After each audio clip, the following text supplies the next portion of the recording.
ಕೇಸರಿ ಇಲ್ಲದ ದೇಶ ದೇಶನೇ ಅಲ್ಲ ಅಲ್ವಾ. ಚರಂಡಿ ಇಲ್ಲದ ದೇಶ ಅಮೇರಿಕಾದಲ್ಲಿ ನಾನು ಎಷ್ಟೋ ಸಾರಿ ಹುಡುಕಾಡಿದೆ, ಉಳಿದ್ನ ಎಲ್ಲಾದ ಚರಂಡಿಗಳು ಇಲ್ಲ ಅಂದರೆ ಅದು ದೇಶಕ್ಕೆ ಅದು ಅರ್ಹತೆಯೇ ಇರೋದಿಲ್ಲ ಅಲ್ವಾ. ತ್ಯಾಗರಾಜರದ್ದು ಒಂದು ಪದ್ಯ ಇದೆ, ಕೀರ್ತನೆ, ಎಂದರೋ ಮಹಾನುಭಾವುಲು ಚಂದ್ರುನಿ ಅಂದಜಂದಮಲು ಚೂಚಿ ಆನಂದಿಂಚವಾರು ಎಂದರೋ ಮಹಾನುಭಾವುಲು ಅಂದರಿಗೆ ವಂದನಮಲು ಅಂತಕ್ಕಂಥ ಒಂದು ಮಾತಿದೆ. ಇಲ್ಲಿ ಬಂದಿರತಕ್ಕಂಥ ಎಲ್ಲ ಮಹನೀಯರಿಗೆ ನಾನು ವಿನಯಪೂರ್ವಕವಾಗಿರ್ತಕ್ಕಂಥ ಕೃತಜ್ಞತೆಗಳನ್ನು ಹೇಳ್ತಾ ಇದ್ದೀನಿ.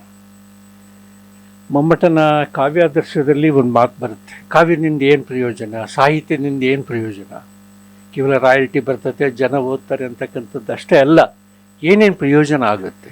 ಬಸ್ನಲ್ಲಿ ಹೋಗುವಾಗ ಲೇಖಕನಿಗೆ ಯಾರಾದರೂ ಸೀಟ್ ಕೊಡ್ತಾರೆ ಗುರುತಿಸಿ ಇತ್ಯಾದಿ ಇರ್ತದೆ.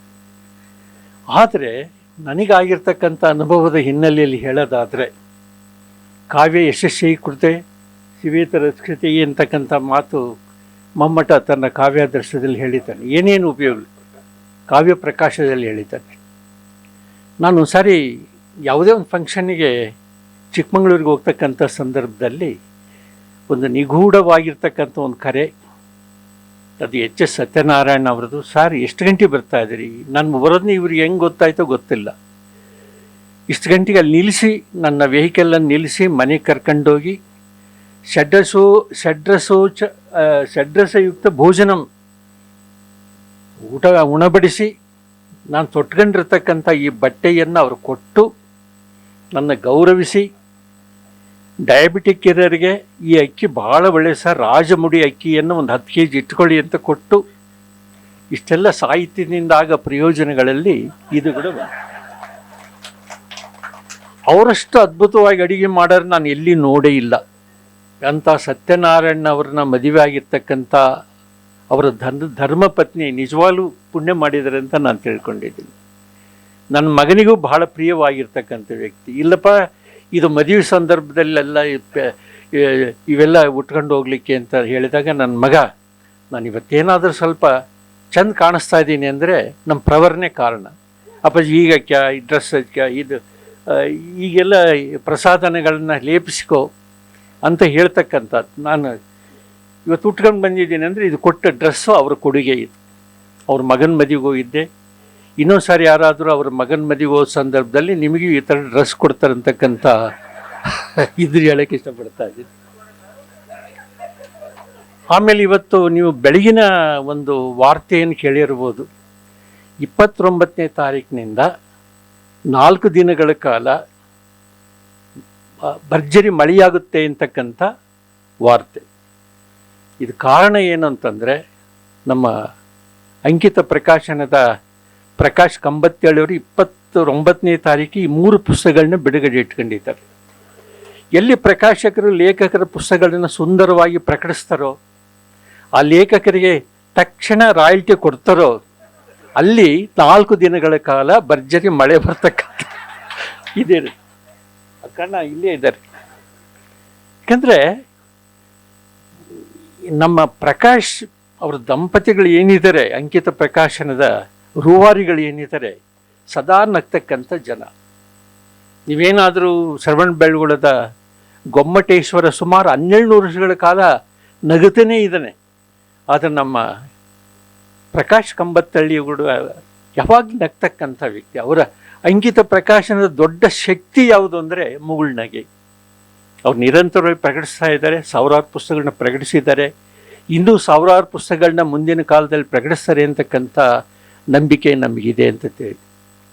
ಆಮೇಲೆ ನನ್ನ ಕಥೆಗಳು ಏನಾದರೂ ನೀವೇನಾದರೂ ಹೇಳಿದರೆ, ಈ ಸತ್ಯನಾರಾಯಣವರು ಬಹಳ ಹೇಳಿದರು. ನಾನು ನೋಡಿರ್ತಕ್ಕಂಥ ಕ್ರಮನೇ ಬೇರೆ. ಅನಂತಮೂರ್ತಿ ನೋಡಿರೋದು ಬೇರೆ, ಲಂಕೇಶ್ ನೋಡಿರೋದು ಬೇರೆ, PB ದುತ್ತರಿಯವ್ರು ನೋಡೋದೇ ಬೇರೆ, ನೀವು ನೋಡೋದು ಬೇರೆ. ಯಾಕಂದರೆ ನನ್ನ ಅನೇಕ ಲೇಖನಗಳಲ್ಲಿ ಮತ್ತು ಗಾಂಧಿ ಕ್ಲಾಸ್ನಲ್ಲಿ ಒಂದು ಬಡತನದ ದಟ್ಟ ಚಿತ್ರಣ ಬರುತ್ತೆ. ಏನಪ್ಪ, ನಮಗೆ ಯಾರಿಗೂ ಇಲ್ಲದೇ ಇರತಕ್ಕಂಥ ಸಮಸ್ಯೆ ಈ ಲೇಖಕ ಇವನಿಗೆ ಕಾಡಿರ್ತವ ಅಂತಕ್ಕಂಥ ಪ್ರಶ್ನೆಯನ್ನು ಕೇಳಬಹುದು ನೀವು. ಯಾರು ಪ್ರಥಮ ಪಂಚವಾರ್ಷಿಕ ಅವಧಿ 5 ವರ್ಷಗಳಲ್ಲಿ 1951ರಿಂದ 55 ನಡುವೆ ಹುಟ್ಟಿರ್ತಕ್ಕಂಥವ್ರು ಏನಿದ್ದಾರೆ ಅವರು ಅನುಭವಿಸಿದಷ್ಟು ಸಮಸ್ಯೆಗಳನ್ನು ಯಾರು ಮುಂದಿನ ತಲೆಮಾರಿನವರು ಯಾರು ಅನುಭವಿಸೋಕ್ಕೆ ಸಾಧ್ಯ ಇಲ್ಲ. ಆ ಕಾಲದ ನಾವು ಎಮರ್ಜೆನ್ಸಿ ನೋಡಿದ್ದೀವಿ, ಅಮೇರಿಕನ್ ಜೋಳ ನೋಡಿದ್ದೀವಿ, ದಟ್ಟ ಬರಗಾಲ ನೋಡಿದ್ದೀವಿ, ಎಲ್ಲ ನೋಡಿದ್ದೀವಿ. ಎಲ್ಲ ಸರ್ವಾಧಿಕಾರಿ ಶಕ್ತಿಗಳು ವಿಜೃಂಭಿಸಿರೋದು ನೋಡಿದ್ದೀವಿ. ನಾವು ಎಲ್ಲ ಅರೆಸ್ಟಾಗಿ, ಇಲ್ಲೇ ನಮ್ಮ ಪಂಡಿತರದ್ದೇ ಬಂದಿದ್ದಾರೆ, ಅರೆಸ್ಟಾಗಿ ಪೊಲೀಸ್ ಸ್ಟೇಷನ್ಲಾದ್ರೂ ಸುಖವಾಗಿರ್ಬೋದೇನೋ ಜೈಲಲ್ಲಿ ಅಂತ ಅದಕ್ಕೂ ಪ್ರಯತ್ನ ಪಟ್ಟಿದ್ದೀವಿ. ಯಾರೂ ನಮ್ಮನ್ನು ಅರೆಸ್ಟ್ ಮಾಡಲಿಲ್ಲ. ಯಾಕಂದರೆ ಆ ಕಾಲದಲ್ಲಿ ಅಮೇರಿಕನ್ ಜೋಳ ಅಂತ ಬರ್ತಾ ಇತ್ತು. ಅಮೇರಿಕನ್ ಜೋಳ ಕೆಂಪು ಜೋಳ ಅಂತ ಕರೀತಾ ಇದ್ರು. ಯಾರು ಪ್ರಾಯಶಃ ಇಲ್ಲಿರ್ತಕ್ಕಂಥ ಅನೇಕ ಜನ ಆ ಕೆಂಪು ಜೋಳದ ರುಚಿ ನೋಡಲಿಕ್ಕಿಲ್ಲ, ಇಲ್ಲಿದ್ದಾರೆ. ಅದು ಒಳಗೆ ಟೊಳ್ಳದು. ಈಗ ಅಮೇರಿಕ ಏನಿದೆ, ಟ್ರಂಪ್ನ ಅಧೀನದಲ್ಲಿರ್ತಕ್ಕಂಥ ಅಮೇರಿಕ ಹೇಗೆ ಟೊಳ್ಳಾಗಿದೆಯೋ ಆ ಜೋಳ ಕೂಡ ಟೊಳ್ಳಾಗಿರ್ತಾರೆ. ನೋಡೋಕ್ಕೆ ಮೇಲೆ ನೀವು ಪ್ರಕಾಶ್ ಅವ್ರಿಗೆ ಹೇಳ್ತೀನಿ, ಆ ಟ್ರಂಪ್ ನಗದು ಕಲಿಸ್ಬೇಕಂತ. ಯುದ್ಧ ಎಲ್ಲಿ ನಗಲ್ವ ಅಲ್ಲಿ ಯುದ್ಧ ಶುರುವಾಗ್ತವೆ. ದೇವೇಗೌಡರಿಗೆ ನಗದು ಕಲಿಸ್ಬೇಕು ಮತ್ತು ಟ್ರಂಪ್ ನಗದು ಕಲಿಸ್ಬೇಕು ಅಲ್ವಾ? ಆ ಟೊಳ್ಳು ನೀವೇನಾದರೂ ರೊಟ್ಟಿ ಮಾಡೋಕ್ಕೆ ಬರೋದೇ ಇಲ್ಲ. ನೀವು ನಮ್ಮ ತಾಯಿನ ಎಷ್ಟು ಟ್ರೈ ಮಾಡ್ತಾ ಇದ್ದಾರೆ, ರೊಟ್ಟಿ ಆಕಾರ ಕೊಡ್ಲಿಕ್ಕೆ ಪ್ರಯತ್ನ ಪಡ್ತಾ ಇದ್ರು. ಅಷ್ಟು ಸುಲಭ ಅಲ್ಲ ಅದು. ಅಂಥ ಒಂದು ಕಠಿಣ, ಒಂದು ದುರ್ಬರವಾಗಿರ್ತಕ್ಕಂಥ ಕಾಲಮಾನದಲ್ಲಿ ಬದುಕಿರೋ ಕಾರಣಕ್ಕೆ ನಾವು ಈ ಥರ ಕಥೆಗಳು ಬರೋಕ್ಕೆ ಸಾಧ್ಯ. ದೇವರೇ ಹಣ ಒಂದಾದ್ರೂ ಲವ್ ಸ್ಟೋರೀಸ್ ಬರೆಯೋಕ್ಕೆ ಸಾಧ್ಯ ಆಗೈತಾ? ನಾನು ಇದುವರೆಗೂ ಒಂದು ಲವ್ ಸ್ಟೋರಿ ಬರೆಯೋಕ್ಕೆ ಸಾಧ್ಯ ಆಗಿಲ್ಲ. ಸುಂದರವಾದ ಸ್ವಪ್ನಗಳೆಲ್ಲ ನೈಟ್ ಮೇರ್ಗಳೇ ನಮ್ಮವೆಲ್ಲ. ನೈಟ್ ಮೇರ್ಸ್, ದುಸ್ವಪ್ನಗಳ ಯುಗದಲ್ಲೇ ನಾವು ಬದುಕಿದ್ದು. ನಾವು ಯಾರಾದರೂ 20ನೇ ವಯಸ್ಸಿನ ಒಳಗಡೆ 2-3 ಸಾರಿ ಆತ್ಮಹತ್ಯೆ ಮಾಡ್ಕೊಂಡು ಹೋಗಿರೋ ಉದಾಹರಣೆಗಳು ಯಾರ್ಯಾರು ಇದ್ದರೆ ಅದು ನಾನು ಮಾತ್ರ. ಅನೇಕ ಸಾರಿ ಟ್ರೈ ಮಾಡಿದ್ವಿ, ಸಾಯಕ್ಕೆ ಟ್ರೈ ಮಾಡಿದ್ವಿ, ಸಾಯಕ್ಕೆ ಆಗಲೇ ಇಲ್ಲ.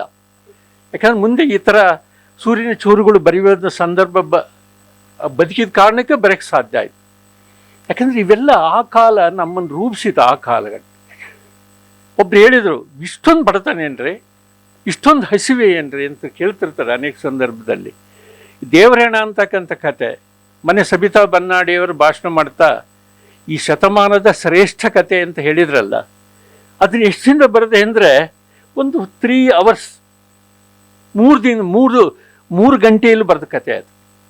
ಚಂದ್ರಶೇಖರ್ ಪಾಟೀಲ್ ಕೇಳಿದ್ರು, ಒಂದು ಕತೆ ಕಳಿಸ್ಕೊಂಬ ಅರ್ಜೆಂಟು ವಿಶೇಷಾಂಕಕ್ಕೆ ಬೇಕು ಸಂಕ್ರಮಣಕ್ಕೆ ಅಂತ.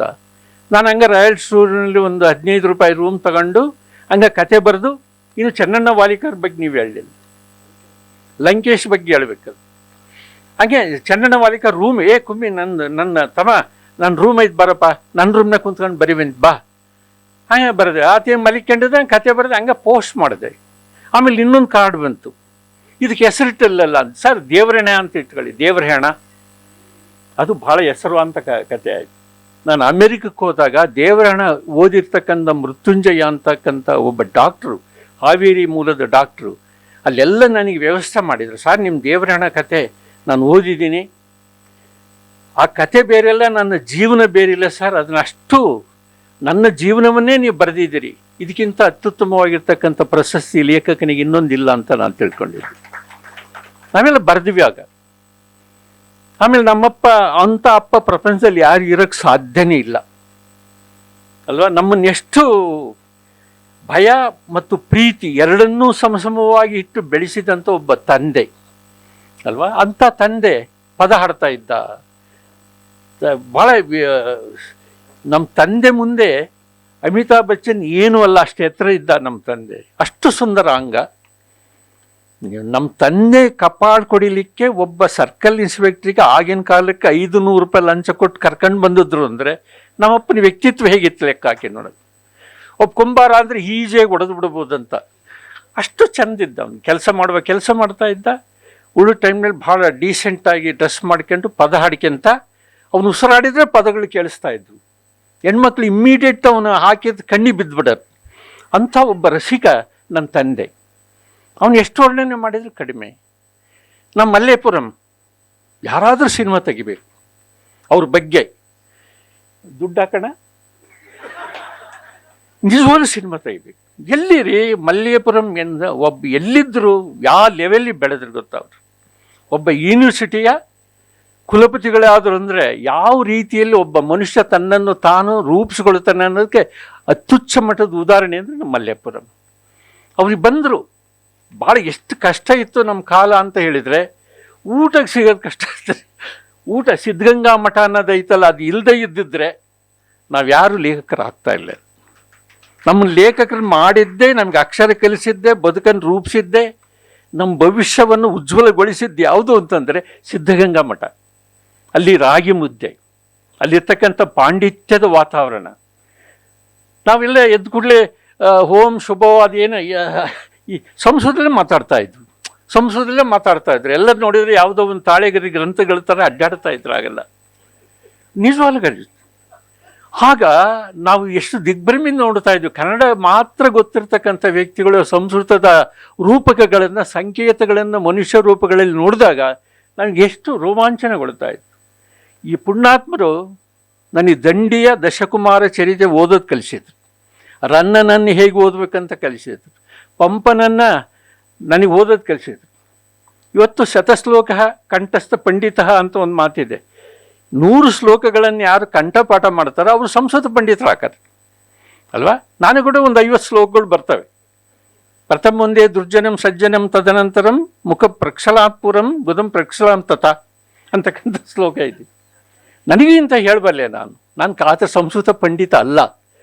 ಸಂಸ್ಕೃತ ಪಂಡಿತರು ಅಂದರೆ ನಾನು ಕಂಡಂಗೆ ಮಲ್ಲೇಪುರಂ ವೆಂಕಟೇಶ್. ಒಂದು ಸಾರಿ ಅನಂತಮೂರ್ತಿಯವ್ರು ಕೇಳ್ತಾರೆ, ಅದೇನೋ ಒಂದು ಇದ್ರ ಬಗ್ಗೆ ಡೀಟೇಲ್ಸ್ ಎಲ್ಲೆಲ್ಲಿ ಏನೇನು ಹೇಳಿದಾರೆ ಕೇಳೋಂಥ ಟಿಪ್ಪಣಿ ಹಾಕಿಕೊಡು ಅಂದಾಗ ಇವರೊಂದು 10-15 ಪುಟ ಟಿಪ್ಪಣಿ ಹಾಕಿಕೊಡ್ತಾರೆ. ಯಾವ್ಯಾವ ಗ್ರಂಥದಲ್ಲಿ ಇದ್ರ ಬಗ್ಗೆ ಏನೇನು ಉಲ್ಲೇಖ ಇದೆ. ಇವು ಸಂಸ್ಕೃತ ಕುಲಪತಿ ವಿಶ್ವದ ಕುಲಪತಿಗಳಾದಾಗ ಎಸ್.ಎಲ್. ಭೈರಪ್ಪನವರು ಇಂಥರೆಲ್ಲ ಕುಲಪತಿಗಳಾಗಿ ಸಂಸ್ಕೃತವನ್ನು ಹಾಳು ಮಾಡ್ತಾರೆ ಅಂತ ಬಹಿರಂಗವಾಗಿ ಹೇಳಿಕೆ ನೀಡಿದಾಗ ನಾನು ಬಹಿರಂಗ ಇವ್ರನ್ನ ಸಮರ್ಥಿಸಿ ನಾನು ಹೇಳಿಕೆ ಕೊಟ್ಟಿದ್ದೀನಿ. ಯಾಕೆಂದರೆ ಸಂಸ್ಕೃತ ಬೆಳೆದದ್ದೇ ಶೂದ್ರರಿಂದ. ಇವರ ಕಾಲ್ಭಾಗ ನೀವು ಯೋಚನೆ ಮಾಡೋಕ್ಕೂ ಸಾಧ್ಯ ಇಲ್ಲ. ಅಂಥ ಒಂದು ಅದ್ವಿತೀಯ ಪಾಂಡಿತ್ಯ ಯಾರ ಹತ್ರ ಇದ್ದರೆ ನಮ್ಮ ಮಲ್ಲೇಪುರಂ ಅಲ್ವಾ. ಇಂಥ ಮಲ್ಲೇಪುರಂ ಅವ್ರನ್ನ ಉಳಿಸೋಕ್ಕೆ, ಅವ್ರನ್ನ ನಾವು ಉಳಿಸೋದು, ಅವ್ರು ಉಳಿಸೋದು, ಹೀಗೆ ಪರಸ್ಪರ ಉಳಿಸುವಿಕೆಯ ಕ್ರಿಯೆಯಲ್ಲಿ ನಾವೆಲ್ಲ ಗಟ್ಟಿ ಆಗ್ತಾ ಹೋದ್ವಿ. ನಾವೆಲ್ಲ ಮಲ್ಲೇಪುರಂ ಬರ್ತಾರೆ. ಬಂದಾಗ ಒಂದು ಕೆಸರಿನಲ್ಲಿ ಅವ್ರದ್ದೊಂದು ಹವಾಯಿ ಚಪ್ಪಲಿ ಕಳೆದೋಗ್ಬಿಡುತ್ತೆ. ಈಗ ಕೆಸರಿತ್ತು ಅಂದರೆ ಯಾರು ಒಂದವಾಗಲಿ ಅನ್ನೋ ಊರಿಗೆ ಬರೋಕ್ಕೆ ಸಾಧ್ಯನೇ ಇಲ್ಲ. ಯಾಕೆಂದ್ರೆ ಸುತ್ತ ಕೆಸರು, ನೋಡಿ ಒಂದು ಊರು, ಕರೆಂಟ್ ಇಲ್ಲ, ರಸ್ತೆ ಇಲ್ಲ, ಕುಡಿಯೋ ನೀರಿಲ್ಲ. ನಾನು ಹೇಳಿದೆ ಬಂದುಬಿಡೋಣ ನಮ್ಮ ಊರಿಗೆ, ನಾನು ಒಬ್ಬನೇ ಇದ್ದೀನಿ, ಜೊತೆಗೆ ಬನ್ನಿ. ಬಂದ್ಬಿಟ್ರಿ. ನಾನು ಯಾರೋ ಒಬ್ಬ ಸ್ವಾಮಿ ಬಂದಿದ್ದಾರೆ ಬೆಂಗಳೂರಿಂದ, ಅಲ್ಲಿ ಕೆಸರಲ್ಲಿ ಏನು ಹುಡುಕ್ತಾ ಇದ್ದಾರೆ ಕಂಡ್ರೆ, ನಾನು ಯಾವುದೋ ಒಂದು ನೆಕ್ಲೆಸ್ ಕಳಿಸಿರ್ಬೋದೇನು ಹುಡುಕ್ತಾ ಇದ್ದಾರೆ ಅಂತ ನಾನು ಹೋಗಿ ನೋಡ್ತೀನಿ. ಇವರು ಏನಣ್ಣ ನೀವು ಇಲ್ಲಿ? ಮೊನ್ನೆ ಒಂದು 2 ವರ್ಷದ ಹಿಂದೆ ಹವಾಯಿ ಚಪ್ಪಲಿ ತಗೊಂಡಿದ್ದೆ, ಅದು ಒಂದು ಚಪ್ಪಲಿ ಇಲ್ಲಿ ಹೋಗ್ಬಿಟ್ಟಿದ್ದೆ. ಅದು ಅದು ಹೆಂಗ್ರಿ ಸಿಗ್ತದೆ? ಅದು ಕಾಲು ಸಿಕ್ಕಿದೆಯಲ್ಲ, ಕಾಲು ಹೊರಗಡೆ ಬಂದಿದೆಯಲ್ಲ, ಅದು ನಿಮ್ಮ ಪುಣ್ಯ. ಅದು ನಾನು ನಿಮಗೆ ಉತ್ತಮ ಭವಿಷ್ಯ ಕಾದಿದೆ. ಒಂದವಾಗಲಿ ಕೆಸರಲ್ಲಿ ಯಾರು ತಮ್ಮ ಚಪ್ಪಲಿಯನ್ನು ಕಳ್ಕೊಳ್ತಾರೋ ಅವ್ರ ಮುಂದೆ ಒಳ್ಳೆ ಅವ್ರಿಗೆ ಕುಲಪತಿಗಳಾದರು. ಮತ್ತೆ ಹೇಳಿದೆ, ಮತ್ತೆ ನೀನು ಹೇಳಿದ ನಿಜ ಆಯಿತು. ಈಗ ನಾನೇನಾದರೂ ನಿಮ್ಮ ಒಂದವಾಗ್ಲಿಗೆ ಹೋಗಿ ಇನ್ನೊಂದು ಚಪ್ಪಲಿ ಕಳ್ಕೊಂತೀನಿ. ಯಾಕಣ್ಣ ಕಳ್ಕೊಂತೀರಿ? ನಾನು ರಾಜ್ಯಪಾಲ ಹಾಕಂತ ಮಾಡಿದ್ದೆ. ಈಗ ಕೆಸರಿಲ್ಲ, ಎಲ್ಲ ರೋಡ್ಗಳಾಗಿದ್ದಾವೆ. ಕೆಸರಿಲ್ಲದ ದೇಶನೇ ಅಲ್ಲ ಅಲ್ವಾ. ಚರಂಡಿ ಇಲ್ಲದ ದೇಶ ಅಮೇರಿಕಾದಲ್ಲಿ ನಾನು ಎಷ್ಟೋ ಸಾರಿ ಹುಡುಕಾಡಿದೆ, ಉಳಿದ್ನ ಎಲ್ಲಾದ ಚರಂಡಿಗಳು ಇಲ್ಲ ಅಂದರೆ ಅದು ದೇಶಕ್ಕೆ ಅದು ಅರ್ಹತೆಯೇ ಇರೋದು ಅಲ್ವಾ. ಆ ಒಂದವಾಗಲಿ ಅನ್ನೋ ಒಂದು ಹಳ್ಳಿಗಳಿಲ್ಲದೆ ಇದ್ದರೆ ಇಂಥ ಒಂದು ಸ್ಥಿತಿಯಲ್ಲಿ ನಾವು ಬದುಕಿದ್ದೀವಲ್ಲ, ಇದು ಪವಾಡ ಸದೃಶವಾಗಿ ಬದುಕಿ ಎಲ್ಲ ಪಡ್ಕೊಂತ ಹೋಗಿದ್ದೀವಿ ನಾವು. ಇದು ನಮ್ಮ ಕೈಲಿ ಬದುಕೋಕ್ಕಾಗ್ತಿರ್ಲಿಲ್ಲ ಅಲ್ವಾ. ನಾವು ಭಾಳ ಕಡಿಮೆ ಓದಿರೋರು, ಅವರು ಹೆಚ್ಚು ಓದಿದ್ದಾರೆ ಅಂದ್ಕೊಳ್ಳಿ. ನಾನು SSLCಯನ್ನು 3rd ಕ್ಲಾಸ್ನಲ್ಲಿ ಪಾಸಾಗಿರ್ತಕ್ಕಂಥ ಅದ್ವಿತೀಯ ಜಾಣ ವಿದ್ಯಾರ್ಥಿ ನಾನು. ಯಾರಾದರೂ ಹೇಳ್ತಿರ್ತಾರೆ ಗೋಲ್ಡ್ ಮೆಡಲಿಸ್ಟು, ಇದರಲ್ಲಿ ಇಷ್ಟು ಗೋಲ್ಡ್ ಮೆಡಲ್ ತಗೊಂಡೇನೆ. ನಾನು ಏನೂ ಇಲ್ಲ ಕಣ್ರಿ. ಈ ಗಾಂಧಿ ಕ್ಲಾಸ್ ನಾಳೆ ಕೊಲಂಬಸ್ ಬಗ್ಗೆ ಒಂದು ಪೇಪರ್ ಇದೆ ಅಂದರೆ ಇವತ್ತು ಸಿಕ್ತು. ನಾನು ಎಷ್ಟೋ ದಿನದಿಂದ ಹುಡುಕ್ತಾ ಇದ್ದಂಥ ಒಂದು ಎಸ್ ಅರಸು ಅವರ ಕಾದಂಬರಿ, ಒಮ್ಮೆ ನಕ್ಕ ನಗು ಅಂತಕ್ಕಂಥ ಕಾದಂಬರಿ. ನಾನು ಆನ್ ಡಿಟೇಲ್ ಒಳಗೆ ಕೊಲಂಬಸ್ಸನ್ನು ಪುಸ್ತಕದ ನಡುವಿಟ್ಕೊಂಡು ರಾತ್ರಿಯೆಲ್ಲ ಓದಿದೆ. ನಮ್ಮಪ್ಪ ಇವನು ಓದ್ತಾ ಇದ್ದಾನ್ಬಿಡ ಅಂತ ಸುಮ್ಮನೆ ನಾನು ಓದ್ತಾ ಇರೋದು ಕಾದಂಬರಿ. ಅವಾಗಲೇ ಎಷ್ಟೋ ಓದಿದ್ವಿ ಅಂತ.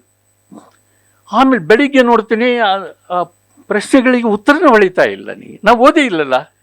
ನಾನೇನು ಬರೆದ I am coming, I am going, I am my father is ದುಂಡು ಬರೀತಿದ್ದೆ ಅಕ್ಷರ. ಸುಮ್ಮನೆ ಅಡ್ಪುಟ ಬರೆದೆ, ಸ್ಕೈ ಈಸ್ ಬ್ಲೂ. ಏನೇ ಯಾವನೊಬ್ಬ ಗೌರವಾನ್ವಿತ ಮುಟ್ಟಾಳ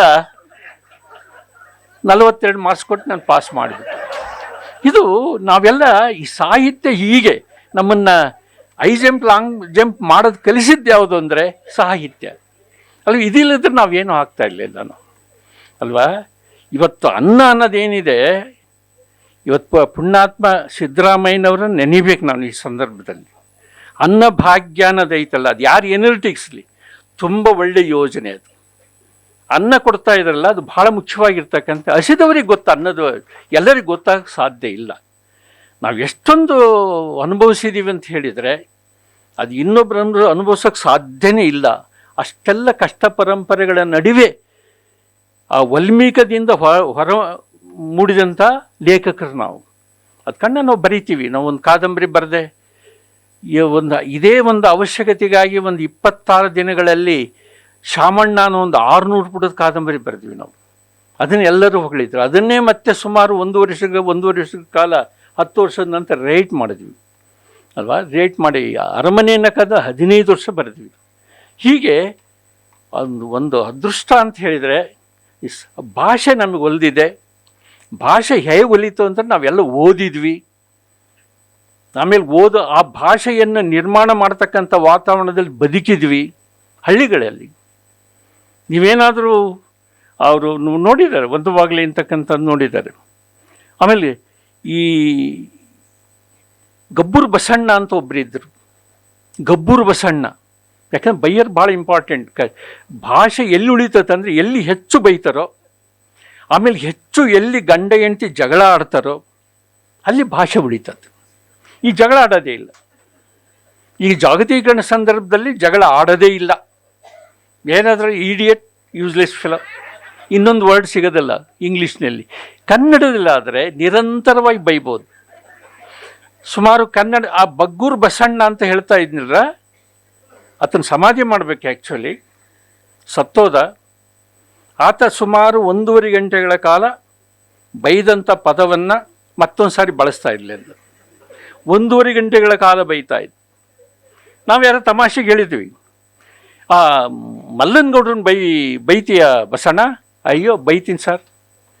ಏನಿಲ್ಲ, ಒಂದು ಒಗ್ಗರಣೆ, ಒಂದು 2 ಪ್ಲೇಟ್ ಒಗ್ಗರಣೆ, ಒಂದು ಮೆಣಸಿಗೆ ಕೊಟ್ಟರು ಸಾಕು. ಬೈತಾಯಿದ್ದ. ಅವನು ಒಳ್ಳೆಯನಾಗಿರಲಿ ಕೆಟ್ಟನಾಗಿರಲಿ. ಅದೇನು ಗೌಡ್ರು, ಮಲ್ಲನಗೌಡ್ರು ಅಂದರೆ ಅವ್ರ ಮನೆಯೇ 4 ಎಕರೆ ಇದೆ, 2-3 ಸಾವಿರ ಎಕರೆ ಜಮೀನಿದೆ, 8-10 ಕೂನಿ ಮಾಡಿಸಿದಂಥ ಒಬ್ಬ ಶ್ರೇಷ್ಠ ಜಮೀನ್ದಾರ. ಇವರು ಹೋದರು, ಹೋಳ್ಗೆ ಊಟ ಮಾಡಿ ಅದೇನು ಕೂತಿದ್ದಾರೆ ಗೌಡ್ರು. ಏನು ಬಸಣ್ಣ ಬಂದಿಲ್ಲ ಬಾ. ಏನು ಯಾಕೆ ಬಂದು? ಗೌಡ್ರೆ ನಿಮ್ಮನ್ನು ಬೈಯಕ್ಕೆ ಬಂದಿದ್ದೀನಿ. ಬೈದರು. ಸುಮಾರು 45 ನಿಮಿಷಗಳ ಕಾಲ ಬೈದಾತ.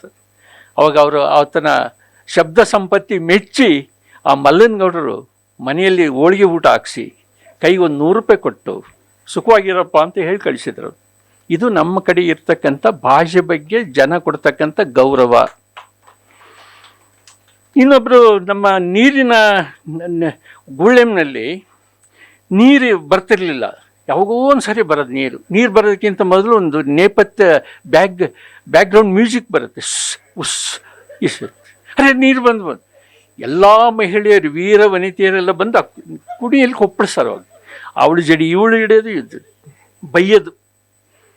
ಹೇಗೆ ಬೈತಾ ಇದ್ರು ಅಂದ್ರೆ ನಾನು ಟೇಪ್ ರೆಕಾರ್ಡ್ ಪಕ್ಕದಲ್ಲೇ ಕಿಟಿಯಲ್ಲಿ ಟೇಪ್ ರೆಕಾರ್ಡ್ ಇಟ್ಟು ಅದನ್ನೆಲ್ಲ ರೆಕಾರ್ಡ್ ಮಾಡ್ಕೊಂಡು ಅದನ್ನೆಲ್ಲ ಆಸ್ವಾದಿಸ್ತಾ ಇದ್ದೆ. ಒಬ್ಬ ಸುಂದರವಾದ ಜೀರ ರತ್ನ ಅನ್ನೋ ಹುಡುಗಿ ನೋಡೋಕೆ ಭಾಳ ಚೆಂದದಳೆ. ಆದ್ರೆ ಆ ತಾಯಿ ಬಾಯಿ ತೆಗೆದ್ರೆ ಆ ಶ್ಲೀಲ ಪದಗಳ ಸುರಿಮಳೆ. ಅಯ್ಯಮ್ಮ ಮೊನ್ನೆ ನಾನು ಗುಡೆಗುಂಟೆಗೆ ಅಲ್ಲಿ ದೇವದುರ್ಗಕ್ಕೆ ಹೋಗ್ತಕ್ಕಂಥ ದಾರಿಯಲ್ಲಿ ಗುರುಗುಂಟೆ ಅಂತ ಅಲ್ಲಿ ಕೊಟ್ಟಿದ್ದಾರೆ. ಆ ಸರಸ್ವತಿಯ ವರಪುತ್ರೆ ಇಲ್ಲಿರ್ಬೋದೇನೋ ಅಂತ ನೆನಪಾಯ್ತು ನನಗೆ. ಅಲ್ಲವೇ ಇಂಥ ಜೀವಂತ ವಾತಾವರಣದಲ್ಲಿ ನಾವು ಇದ್ದದ್ರಿಂದ ನಾವು ಬರೆಯೋಕ್ಕೆ ಸಾಧ್ಯ ಆಯಿತು. ಅದು ಕನ್ನಡ ಈ ನಮ್ಮ ಅಂಕಿತ ನನಗೆ ಭಾಳ ಇಷ್ಟ ಕೊಡ್ತಕ್ಕಂಥ ಪ್ರಕಾಶನ ಸಂಸ್ಥೆ ಅದು. ಇದು ನಮ್ಮ ಜೀವನನೂ ಅವ್ರ ಜೀವನನೂ ಬೇರೆ ಬೇರೆ ಅಲ್ಲ. ನಮ್ಮ ಪ್ರಕಾಶ್ ಅವರ ಅನ್ವೇಷಕರು ಅಂತಕ್ಕಂಥ ನಾಟಕ ಬರೆದದಿಂದ ಪರಿಚಯ ನನಗೆ, ಅವಾಗಲಿಂದ ನೋಡ್ತಾ ಇದ್ವಿ. ಆಮೇಲೆ ಯೂನಿವರ್ಸಿಟಿಯಲ್ಲಿ ಇದ್ದರು ಅವರು. ಎಲ್ಲ ದಾಟಿ ಆಮೇಲೆ ಪ್ರಕಾಶಕರಾಗಿದ್ದಾರೆ, ಅತ್ಯುತ್ತಮ ಪುಸ್ತಕಗಳನ್ನು ಪ್ರಕಟಿಸ್ತಾ ಇದ್ದಾರೆ.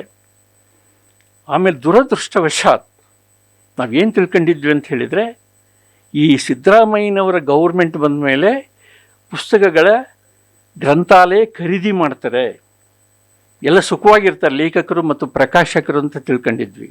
ಆದರೆ ಯಾರು ಪುಸ್ತಕ ಖರೀದಿ ಮಾಡ್ತಾ ಇಲ್ಲ. ಇದು ಒಂದು ದುರಾದೃಷ್ಟಕರವಾಗಿರ್ತಕ್ಕಂಥ ಸಂಗತಿ ಅಂತ ಹೇಳಿದರೆ, ಎಲ್ಲಿ ಸರ್ಕಾರ ಪುಸ್ತಕಗಳನ್ನ ಖರೀದಿ ಮಾಡಲ್ವೋ ಅಲ್ಲಿ ಸಮಾಜ ವಿರೋಧಿ ಸರ್ಕಾರ, ಅದು ಜೀವಂತ ಸರ್ಕಾರ ಅಲ್ಲ.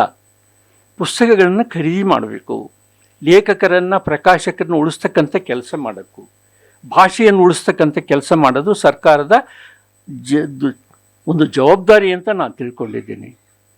ಆದರೆ ನಮ್ಮ ಸರ್ಕಾರದ ಮಾಡ್ತಾ ಇಲ್ಲ, ಹತಾಶ ಸ್ಥಿತಿಯಲ್ಲಿದ್ದಾರೆ. ಯಾರು ದುಡ್ಡದು? ನೀವು IPLಗೆ 4 ಟಿಕೆಟ್ ಕೇಳ್ತಾ ಇದ್ದಾರೆ ಎಲ್ಲರೂ ಫ್ಯಾಮಿಲಿ.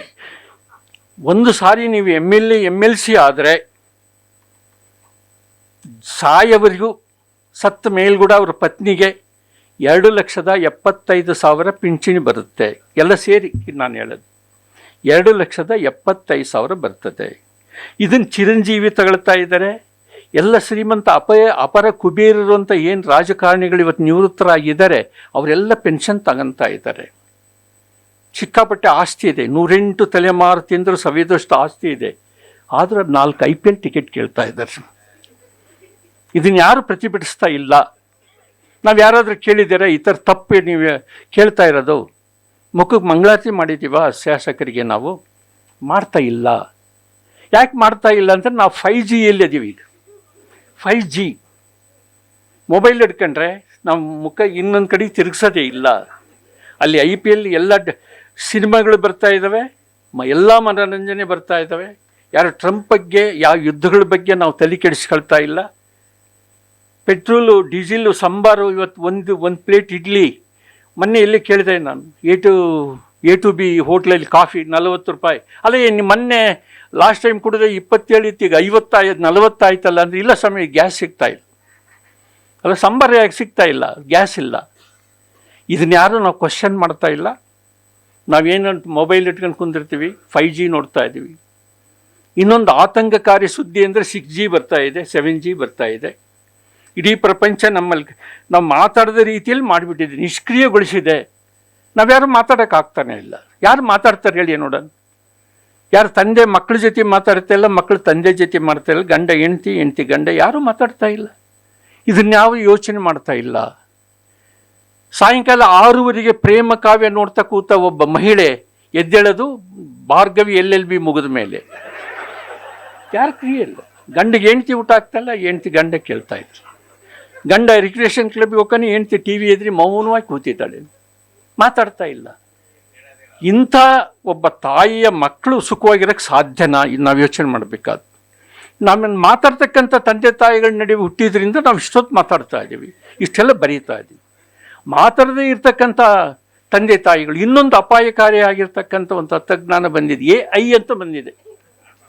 ನೀವೇನಾದರೂ ಸ್ಟೀವನ್ ಸ್ಪೀಲ್ಬರ್ಗ್ ಅವರ ಆರ್ಟಿಫಿಷಿಯಲ್ ಇಂಟೆಲಿಜೆನ್ಸ್ ಅಂತ ಒಂದು ಸಿನಿಮಾ ನೋಡಿ, ಎಷ್ಟು ಅದ್ಭುತವಾಗಿರ್ತಕ್ಕಂಥ ಸಿನಿಮಾ. ಸುಮಾರು 28-30 ವರ್ಷಗಳ ಹಿಂದೆ ತೆಗೆದಿರೋದು, ಇವತ್ತು ನಿಜ ಆಗ್ತಾ ಇದೆ.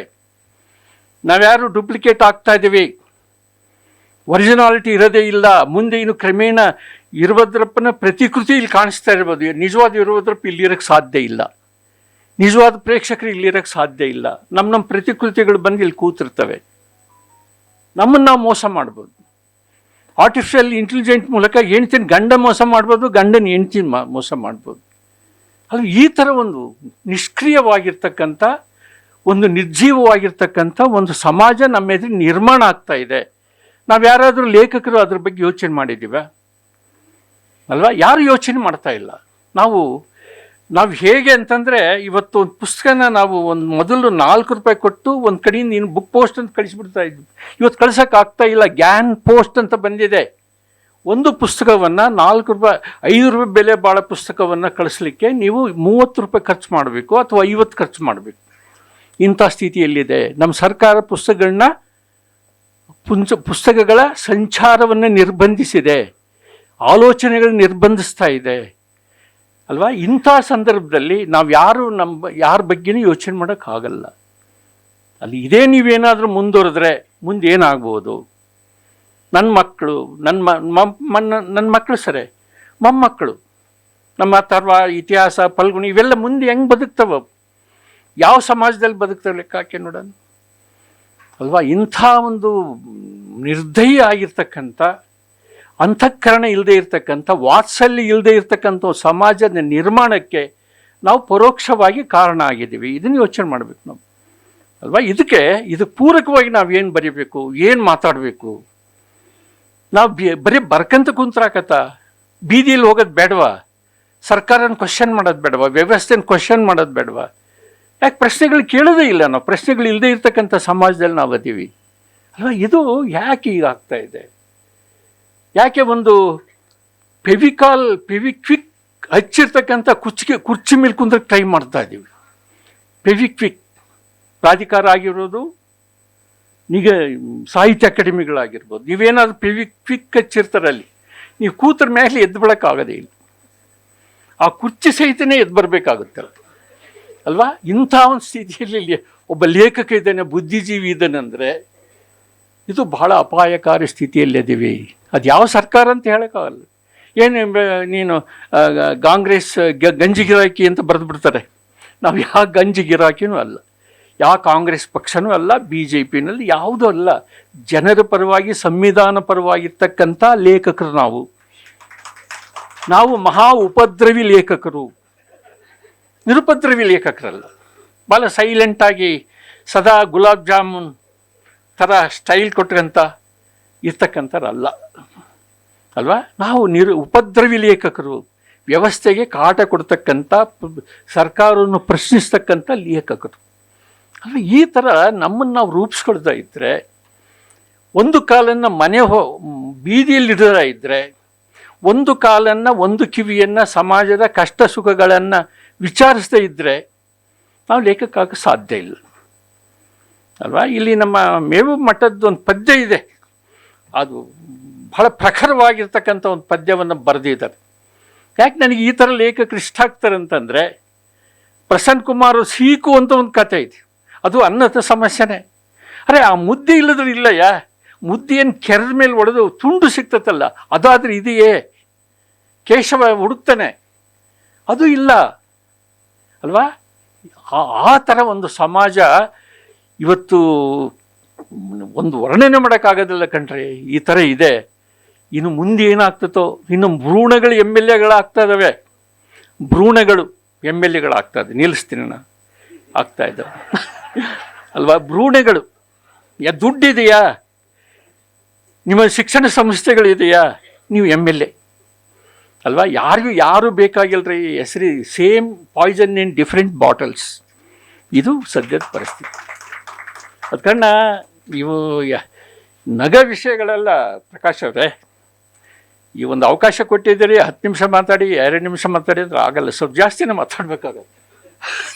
ಇವ್ರು ನೀನು ಸನ್ನೆ ಮಾಡಿದ್ರೆ ಇಷ್ಟು ಆಯ್ತಾ? ಈ ಸಿದ್ದರಾಮಯ್ಯನ ಎಲ್ಲರೂ ಒತ್ತಾಯ ಮಾಡಿ ಯಥಾ ರೀತಿ ಪ್ರತಿ ವರ್ಷ, ಅರೆ ಅದು ಲೈಬ್ರರಿ ಸೇರಿಸಿದೆ ಕಣ್ರಿ, 500-600 ಕೋಟಿ ರೂಪಾಯಿ, ಅದನ್ನ ಎಲ್ಲಿ ಏನು ಮಾಡಿದ್ರಿ ನೀವು? ಕೇಳ್ರಿ ನೀವೆಲ್ಲ. ಬರೀ ಪ್ರಕಾಶಕರು, ಲೇಖಕರೆಲ್ಲ ಹೋಗಿ ವಿಧಾನಸೌಧ ಎದುರಿ ನಾವು ಟೆಂಟ್ ಹೊಡ್ಕೊಂಡು ಬರ್ತೀವಿ, ನಮ್ಮ ಸತ್ಯಾಗ್ರಹ ಮಾಡೋಣ ಅಲ್ವಾ? ಮಾಡೋಕ್ಕೆ ಯಾರು ತಯಾರಿಲ್ವೇ? ಇಂಥ ಸ್ಥಿತಿಯಲ್ಲಿ ಲೇಖಕ, ಪ್ರಕಾಶಕ ಇದ್ದಾರೆ. ಈ ಮಾತುಕತೆ ನಡೀತಾ ಇದೆ ಈ ಸಾಹಿತ್ಯದ ಬಗ್ಗೆ. ಇಂಥ ಸಂದರ್ಭದಲ್ಲಿ ನನ್ನ ಪುಸ್ತಕವನ್ನು ಪ್ರಕಟಿಸಿರ್ತಕ್ಕಂಥ ಅಂಗಿತ ಪ್ರಕಾಶನದ ಪ್ರಕಾಶ್ ದಂಪತಿಗಳಿಗೆ ನಾನು ಧನ್ಯವಾದಗಳನ್ನ ಈ ಸಂದರ್ಭದಲ್ಲಿ ಹೇಳ್ತಾ ಇದ್ದೀನಿ. ಆಮೇಲೆ ಎಷ್ಟು ಜನ ನಾವು ಈ ಪುಸ್ತಕ ಸುಂದರಗೊಳಿಸಿದೆ ಅಂದರೆ ಇದಕ್ಕೆ ಅನೇಕ ಜನ ಕಲಾವಿದರನ್ನು ನಾನು ಬಳಸ್ಕೊಂಡಿದ್ದೀನಿ. ನಂಜುಂಡ ಸ್ವಾಮಿ ನೀವು ಬರೀರಿ, ಆದಿಮನಿ ನೀವು ಬರೀರಿ, ಅರುಣ್ ಕುಮಾರ್ ನೀವು ಬರೀರಿ. ಆಮೇಲೆ ನನ್ನ ಮಗ ಇನ್ನೂ ವಿಶೇಷವಾಗಿ ಏನೇನೋ ಆರ್ಟಿಫಿಷಿಯಲ್ ಇಂಟೆಲಿಜೆಂಟ್ ಮೂಲಕ ಅದೊಂದು ಡಿಫ್ರೆಂಟ್ ಆಗಿರ್ತಕ್ಕಂಥ ಒಂದು ಆರ್ಟ್ ತಯಾರು ಮಾಡಿದೆ ನಮ್ಮ ಪ್ರವರ ಅಲ್ವಾ. ಈ ಥರ ಭಾಳ ಡಿಫ್ರೆಂಟ್. ನನ್ನ ಮಗು ಅದನ್ನು ಅಲಂಕರಿಸೋದು ಲೇಖಕನ ಕರ್ತವ್ಯ. ಅದು ಪ್ರತಿ ಪುಟವನ್ನು ಅಲಂಕರಿಸಿದ್ದೀನಿ. ನಿಜವಾಗ್ಲೂ ನಿಮಗೆ ಸಂತೋಷ ಕೊಡತಕ್ಕಂಥ ಕೃತಿ ಅದು. ನೀವು ಅನಂತಮೂರ್ತಿ ನೀವು ನೋಡೋದು ಬೇರೆ, ನಾವು ನೋಡಿರೋದು ಬೇರೆ. ಇದ್ದಾರೆ ನಮ್ಮ ಪಂಡಿತರಾಜ ಇದ್ದಾರೆ, ನಾವು ಕೊಟ್ಟೂರಿಗೆ ಬಂದರು, ನಾವೆಲ್ಲ ತಿರುಗಾಡಿದ್ದೀವಿ ಅಲ್ವಾ. ಅಂಥ ಸರಳ ವ್ಯಕ್ತಿ ನಮ್ಮೂರಲ್ಲಿ ತಿರುಗಾಡಿದ್ದಾರೆ ಅಂತಕ್ಕಂಥದ್ದೇ ಒಂದು ವಿಸ್ಮಯ. ನೀವು ನೋಡಿ, ನಮ್ಮ ಕಾಟ್ರಳ್ಳಿ ಅಂತ ಇದ್ದ, ಮಹಾಬಲೇಶ್ವರ ಕಾಟ್ರಳ್ಳಿ, ಇಂಥರ ಬಗ್ಗೆ 11 ಜನ. ನೀವು ಚಂಪಾ ಬಗ್ಗೆ ಯಾಕೆ ಬರಲಿಲ್ಲ, ಇವ್ರ ಬಗ್ಗೆ ಕ್ವಶನ್ಸ್ ಇಲ್ಲದೆ ಇರ್ತಕ್ಕಂಥ ವ್ಯಕ್ತಿಗಳ ಬಗ್ಗೆ ನಾವು ಬರೆಯೋಕ್ಕಾಗಲ್ಲ. ಅಲ್ಲಿ ಪ್ರಶ್ನೆಗಳಿರಬೇಕು, ವಿವಾದಗಳಿರಬೇಕು, ಅಲ್ಲಿ ಸಮಸ್ಯೆಗಳಿರಬೇಕು. ಆ ಸಮಸ್ಯೆಗಳಿಲ್ಲದೆ ಲೇಖಕರ ಬಗ್ಗೆ ನಾವು ಬರೆಯೋಕ್ಕಾಗ್ತಾಯಿಲ್ಲ. ಅದು ಕಾರಣ ಈ 11 ಜನರ ಬಗ್ಗೆ ನಾವು ಬರೆದಿದ್ದೀನಿ. ನಮ್ಮ ಸತ್ಯನಾರಾಯಣ ಅವರು ಫಸ್ಟ್ ಓದಿ, ಅಪ್ಪಾಜಿ ಸತ್ಯನಾರಾಯಣ ಸಾರಿ ಕಳ್ಸೋಣ ಅಪ್ಪಾಜಿ ಅಂದ. ಅಯ್ಯೋ ಕಳಿಸಪ್ಪ ಅವ್ರು ಓದಿ ತುಂಬ ಖುಷಿಪಟ್ಟರು, ಭಾಳ ಸಂತೋಷ ಆಗಿದೆ. ಆಮೇಲೆ ಎಲ್ಲ ಲೇಖಕರು ಓದಿ, ಕೆಲವರೆಲ್ಲ ಓದಿದ್ದಾರೆ, ಓದಿ ಸಂತೋಷ ಆಗಿದೆ. ಅದು ಕಾರಣ ಈ ಕೃತಿ ನನ್ನ ಇನ್ನೊಂದು ಗಾಂಧಿ ಕ್ಲಾಸ್ ನಂತರದ ಒಂದು ಜನಪ್ರಿಯ ಕೃತಿ ಆಗಬಹುದು ಅನ್ನೋ ಒಂದು ನಿರೀಕ್ಷೆ ನಮಗಿದೆ. ಎಂಥ ಭಾಷೆಯನ್ನು ಆಸ್ವಾದಿಸ್ಬೇಕಲ್ಲ. ಭಾಷೆ ಅಂದರೆ ಸರಸ್ವತಿ ಅಮ್ಮ ಅಂತ ಅರ್ಥ. ಆ ಭಾಷೆ ಓದೋದು ಅಂದರೆ ಸರಸ್ವತಿಯನ್ನು ಆರಾಧಿಸುವುದು ಅಂತ ಅರ್ಥ ಅದು ಅಲ್ವಾ. ಸರಸ್ವತಿಯನ್ನು ಆರಾಧಿಸುವ ಕ್ರಿಯೆ. ಎಲ್ಲಿ ಓದ್ತಾರೆ ಅಲ್ಲಿ ಡಯಾಬಿಟಿಕ್ ಇರಲ್ಲ, ಬಿ ಪಿ ಇರಲ್ಲ. ಬಿ ಪಿ ಕಡಿಮೆ ಮಾಡೋದು ಯಾವುದು? ರವಿಶಂಕರ್ ಗುರೂಜಿಯವರ ಪ್ರವಚನ ಅಲ್ಲ. ನೀವು ಯಾರು ಹೋಗೋದು ಬೇಕಾಗಿಲ್ಲ ಕಣ್ರಿ. ಸತ್ಯ ಹೇಳಿ ಅನ್ನಕ್ಕೆ ಇನ್ನೊಬ್ಬರೇ ಹಾಕ್ಬೇಕ್ರಿ, ನಾವೇ ಹೇಳ್ಕೊಳ್ಳೋಣ. ಅದು ರವಿಶಂಕರ್ ಗುರೂಜಿ ಹಾಕಬೇಕು, ಗಣಪತಿ ಸಚ್ಚಿದಾನಂದ ಸ್ವಾಮಿಗಳು ಸಂಗೀತ ಹಾಕ್ಬೇಕು. ನಮಗೆ ನಾವೇ ನಿರ್ಧಾರ ಮಾಡಬೇಕು, ಓದಬೇಕು, ಬರಿಬೇಕು. ಅಷ್ಟು ಹೇಳ್ತಾ ಇಷ್ಟೆಲ್ಲ ಅವಕಾಶ ಮಾಡಿಕೊಟ್ಟಂಥ ಅಂಕಿತ ಪ್ರಕಾಶನದ ಪ್ರಕಾಶ್ ದಂಪತಿಗಳಿಗೆ ಮತ್ತೊಮ್ಮೆ ಧನ್ಯವಾದಗಳನ್ನು ಹೇಳಿ, ಇಷ್ಟೆಲ್ಲ ನಮ್ಮ ಮಾತುಗಳನ್ನು ಕೇಳಿಸ್ಕೊಂಡಂಥ ನಿಮಗೆ ಮತ್ತೊಮ್ಮೆ ಕೃತಜ್ಞತೆಗಳನ್ನು, ವಂದನೆಗಳನ್ನು ತಿಳಿಸಿ ನನ್ನ ಮಾತು ಮುಗಿಸ್ತೀನಿ. ನಮಸ್ಕಾರ.